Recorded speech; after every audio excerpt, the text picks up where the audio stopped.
Joyful Namaskara. Welcome to this new episode on the festival series. We did see the big picture of Ganesha, Pitru Paksha, and Dashara. And then the last episode, we saw four important concepts, which are foundational principles that there is energy everywhere, energy moves, energy affects, and we also saw everything is in a cycle. And we understood that Srishti is not creation. Srishti is moving from unmanifest to manifest. And similar way, the Laya is not destruction, it is more dissolution. When this whole cycle has been happening for trillions of years, it does not make sense to try and find out what started it all. It makes sense to start from where we are now and understand what we need to do further. Right? Imagine a glass which is already partly full. Should we go and figure out when it got full? Or should we just say, now it's partly full. Is it useful to me, not useful to me? And if it is not useful to me, I have to just empty it and then start filling it with what I actually need. Right? So, which means, given everybody's context, it makes more sense to understand Laya first. That's why we said we will start with Laya and then understand the Pitru dimension. Laya is dissolution, that means letting go. And in Bhagavad Gita, as they say, the more attached we are, we draw karma. The more detached we are, we don't attract karma. And Laya is also about detachment, detaching from our ancestors, right? Letting them continue the journey, because the more we are attached, then they stay with us.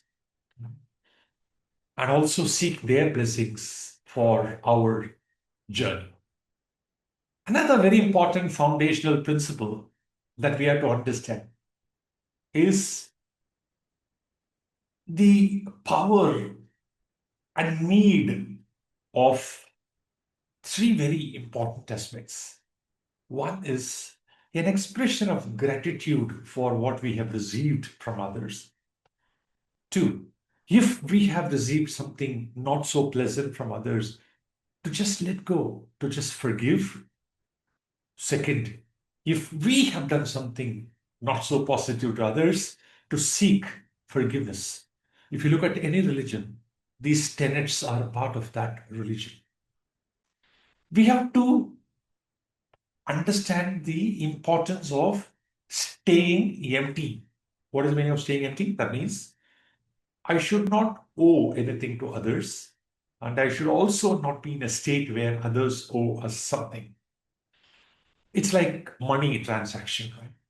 If I borrow from someone, I am in debt and I have to pay back. If I've given money and somebody is trying to cheat me, that's staying in the mind. And we have to either receive the money or we have to forgive that person and let go of that money. The whole concept is the more empty we are, the more joyous and the more peaceful we become.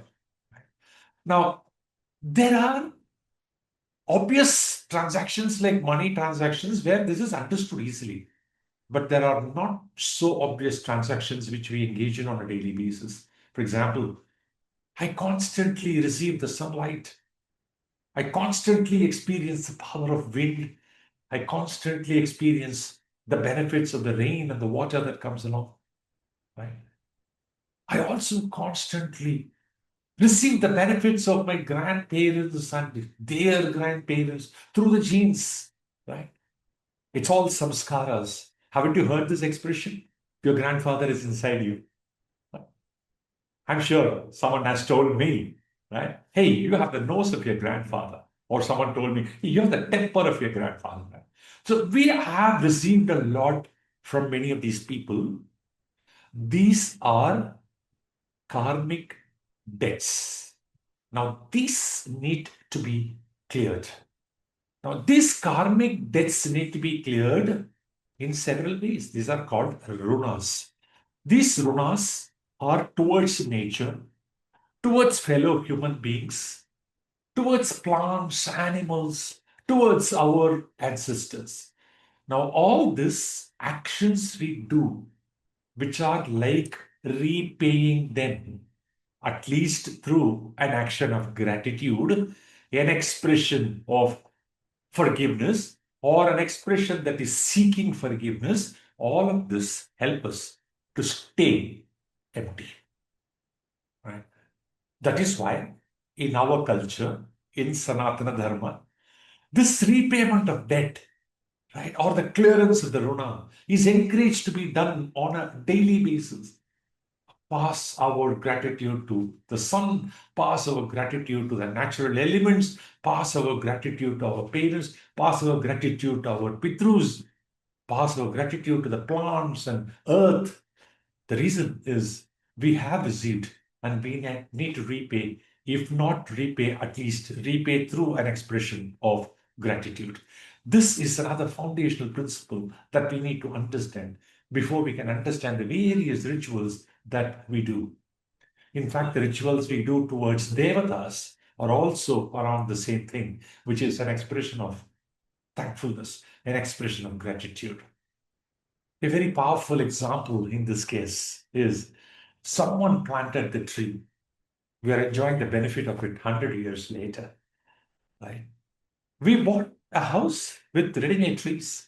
Our gratitude is not just to the seller of the house. Our gratitude to the person who planted it long back. So the expression of gratitude goes beyond just the immediate transaction. For example, the food that we eat, we cannot be just grateful to the person who cooked the food for us. What about the farmer? What about the rains? What about the sunlight? So everything has contributed either directly or indirectly to have a plate of food in front of us. And so we express deep gratitude. And that is the essence of the culture. This is Laya, let go. What's the meaning of letting go? Letting go is not about you hold on to something and you just let go. That's not the only meaning. Letting go is don't hold on anything here.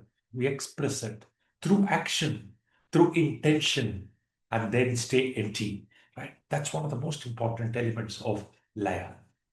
In fact, some people raise questions like, I offer some water in a river, or I offer a few morsels of food to somebody. How will it reach someone who I don't even know where that person is? Let me give you an analogy of an electric wire, assuming it's a conductor.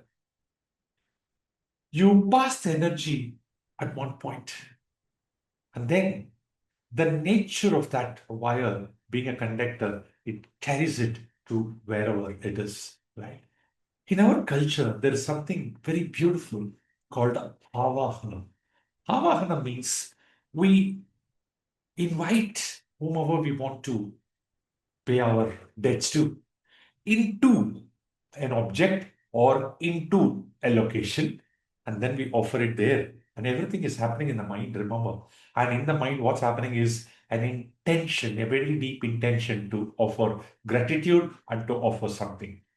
Now, we also saw energy moves in space. That pure intention of ours will get carried and it will possibly reach the person who it is intended for. Right. Now, I think we need to understand the spirit behind what we do rather than just get stuck in the rituals. In fact, there are some questions like why we should not shave during, Mahalaya Paksha or Pitru Paksha.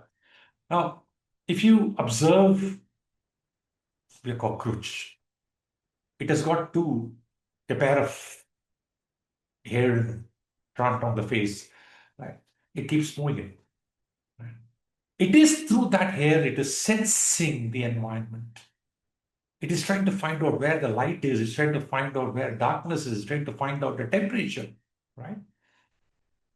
That's why the moment light is switched on, quickly runs into one hiding, right? It knows where it is. Or you take any species of cat, house cat, tiger, cheetah, lion. It has a bunch of hair on the face. It's called as whiskers, cat's whiskers. Right? This is through which the sensing is done. Now, hair is one very interesting part of a human body, which we can argue as whether live or dead. It is live because it's growing, it's dead because it contains dead cells. But it can act as a very important receiver, the receptors of certain energy in certain frequencies. Right? Now, during the days when we offer our oblations to our Pitrus, during the days when the cosmic environment is in a more conducive state for us to transfer energy, the receptors have to be available. Right? One of the small things that we can do is to keep the receptors, because the facial hair is considered to be a receptor. You observe any yogi, you observe any rishi, they would not shave their beard. It is there in every religion. Right?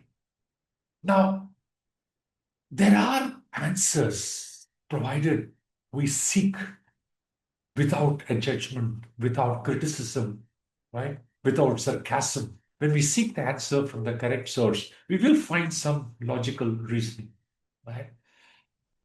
These are some of the foundational principles on which Laya is existing. And Laya is not just cleansing the physical side, also on the Sukshma side, we have to let go of a lot of things, right, which we saw. We need to understand a little bit more about the Pitru side, which we will do in the next episode. Right? Until next time, Joyful Namaskar.